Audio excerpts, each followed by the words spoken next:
तो फिर से स्वागत है आपके अपने चैनल अचूक मैथ्स में।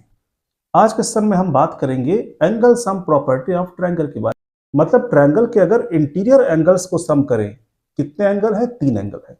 मतलब ट्रायंगल के अगर तीनों एंगल को हम ऐड करें, तीनों एंगल को सम करेंगे तो उनका सम 180 डिग्री आने वाला है। यही है angle sum property of triangle. ऐसे हम प्रूफ भी करेंगे, इसको हम प्रूफ करेंगे कि ये कैसे होता है। चलिए, हमारे पास एक ट्रायंगल है, एक ट्रायंगल ले लेते हैं पहले।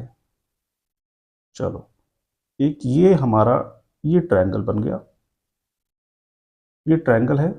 अब क्या करते हैं, इस ट्रायंगल को नाम दे देते हैं। पहले इस ट्रायंगल का नाम हमने दे दिया A B C. A B C एक ट्रायंगल हो गया हमारे पास। अब क्या करते हैं, बीसी के पैरेलल एक लाइन ड्रॉ करते हैं। बीसी के पैरेलल एक लाइन ड्रॉ करेंगे किस पॉइंट पर? जो कि ए से पास कर रही हो,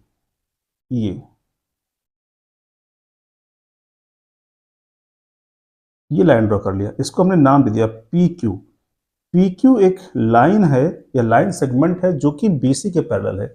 सबसे पहला काम क्या करेंगे, पी क्यू को हमने बना लिया किसके पैरेलल? बेस के पैरेलल, यानी बीसी के पैरेलल।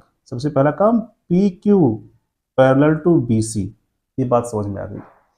अब जरा हम एंगल्स को नाम दे देते हैं। ये हमारा एंगल 1 है, ये एंगल 2 है, ये एंगल 3 है, ये एंगल 4 है, ये एंगल 5 है। सबको हमने नाम दे दिया। अब जरा ध्यान से देखो, ध्यान से देखें तो हमें क्या दिखेगा कि यहाँ पर PQ जो है वो BC के पैरेलल है। तो ऐसे में एंगल 1 और एंगल 4 होंगे अल्टरनेट इंटीरियर एंगल्स, यानी एंगल 1 इक्वल टू एंगल 4।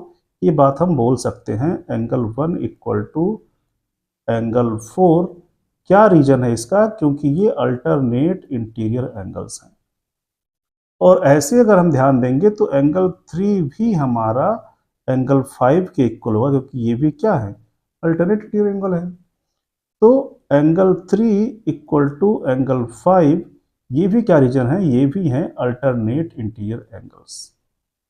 अब हमें एक बात पता है कि अगर इन तीनों एंगल को सम करेंगे तो तीनों एंगल इस लाइन PQ पे बन रहे हैं, मतलब इनका सम 180 डिग्री होगा। तो आप बोल सकते हैं, आप ये बोल सकते हैं कि angle 1 plus angle 2 plus angle 3 equal to 180 degree.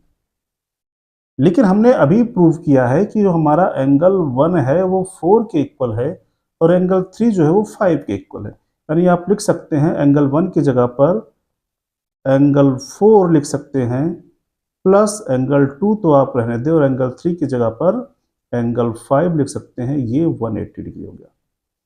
तो हम क्या देख रहे हैं कि तीनों ही एंगल का सम, एंगल 2, एंगल 4, एंगल 5, जो कि ट्रायंगल के तीनों एंगल हैं, इनका सम 180 डिग्री आ रहा है। तो इस तरह से हमने ये बात प्रूव कर ली कि जो हमारा angle sum property of triangle है, इस थ्योरम को हमने प्रूव कर लिया। अगले सेशन में हम बात करेंगे एक्सटीरियर एंगल थ्योरम के बारे में। तो ऐसे ही एक एक करके हम ट्रायंगल के सारे थ्योरम प्रूव कर लेंगे जो कि इंपॉर्टेंट थ्योरम है। तो मिलते हैं अगले सेशन में, तब तक के लिए गुड लक, बाय बाय। बने रहें अचूक मैथ्स के साथ।